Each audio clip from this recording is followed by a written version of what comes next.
Hello hi ನಮಸ್ತೆ. ಇದು January 28 ಶನಿವಾರದ mini vlog. ಇವತ್ತು ರಿಚನ್ಗೆ ಸ್ಪೆಷಲ್ ಕ್ಲಾಸ್ ಇದ್ದಿದ್ದರಿಂದ ಸ್ಕೂಲಿಗೆ ಹೋದ ಆ್ಯಂಡ್ ಪ್ರಾಜೆಕ್ಟ್ ಸಬ್ಮಿಷನ್ ಇತ್ತು. ಹಾಗಾಗಿ ಇದು ಒಂದೇ ಪ್ರಾಜೆಕ್ಟ್ ಮಾಡಿದ್ದನ್ನ ಸ್ಕೂಲಿಗೆ ತೊಗೊಂಡು ಹೋಗ್ತಿದ್ದ ಹ್ಯಾಂಡ್ ಓವರ್ ಮಾಡೋಕ್ಕೆ ಅಂತ ಹೇಳಿಬಿಟ್ಟು. ಆ್ಯಂಡ್ ಸ್ಯಾಟರ್ಡೇ ಆಗಿದ್ದರಿಂದ ಹರಿಗೆ ಆಫೀಸ್ ಇರಲಿಲ್ಲ, ರಜೆ ಇದ್ದಿದ್ದರಿಂದ ಹೊರಗಡೆನೇ ತಿಂಡಿ ತಿನ್ನೋಣ ಅಂತ ಹೇಳಿ ಅಂದ್ಕೊಂಡ್ವಿ. ರಿಚನ್ನ ಹೋಗಿ ಸ್ಕೂಲಲ್ಲಿ ಡ್ರಾಪ್ ಮಾಡಿದ್ದೆನ್ ರಿಟರ್ನ್ ಆನ್ ದ ವೇ ಬರ್ತಾ ಅಲ್ಲೇ ಬ್ರೇಕ್ಫಾಸ್ಟ್ ಮುಗಿಸ್ಕೊಂಡು ಬಂದ್ವಿ. ರಿಚನ್ ಸ್ಕೂಲ್ ಹತ್ರ ಒಂದು ರೆಸ್ಟೋರೆಂಟಲ್ಲಿ. ಅಲ್ಲಿ ಬೇಸಿಕ್ ಟಿಫನ್ ಎಲ್ಲ ತಿಂದ್ಕೊಂಡು ಆನ್ ದ ವೇ ಬರ್ತಾ ನಮ್ಮ ಅಪಾರ್ಟ್ಮೆಂಟ್ ಬುಕ್ ಮಾಡಿರೋ ಹತ್ರ ಪ್ರಾಜೆಕ್ಟ್ದು ಪ್ರೋಗ್ರೆಸ್ ಹೇಗಿದೆ ಅಂತ ಹೇಳ್ಬಿಟ್ಟು ನೋಡ್ಕೊಂಬರೋಣ ಅಂತ ಅಪಾರ್ಟ್ಮೆಂಟ್ ಹತ್ರ ಹೋದ್ವಿ.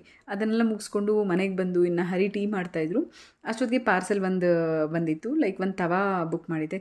ರಿಚನ್ ಮುಂಚೆ ಎಲ್ಲ ಜಾಸ್ತಿ ಚಪಾತಿ ಕೇಳ್ತಿದ್ದೆ, ಇವಾಗಲೂ ಚಪಾತಿ ಇಷ್ಟ, ಬಟ್ ಹಲ್ಲು ನೋವಿಂದ ದೋಸಾಗೆ ಸ್ವಿಚ್ ಆನ್ ಆಗಿಬಿಟ್ಟಿದ್ದಾನೆ. ಹಾಗಾಗಿ ದೋಸಾದು ತವಾ ಅಷ್ಟೊಂದು ಚೆನ್ನಾಗಿರಲಿಲ್ಲ. ಒಂದು ಹೊಸ ದೋಸಾ ತವಾ ಬುಕ್ ಮಾಡಿದ್ದೆ. ಜಸ್ಟ್ ಟ್ರೈ ಮಾಡ್ತಾ ಇದ್ದೆ, ಫ್ಲ್ಯಾಟ್ ಆಗಿದೆ, ಚೆನ್ನಾಗಿದೆ, ಹೇಗಿದೆ ಅಂತ ಹೇಳಿ. ಇವತ್ತಿನ ವ್ಲಾಗಲ್ಲಿ ಇಷ್ಟೇ, ಮತ್ತೆ ಸಿಗೋಣ. Love you all, bye bye.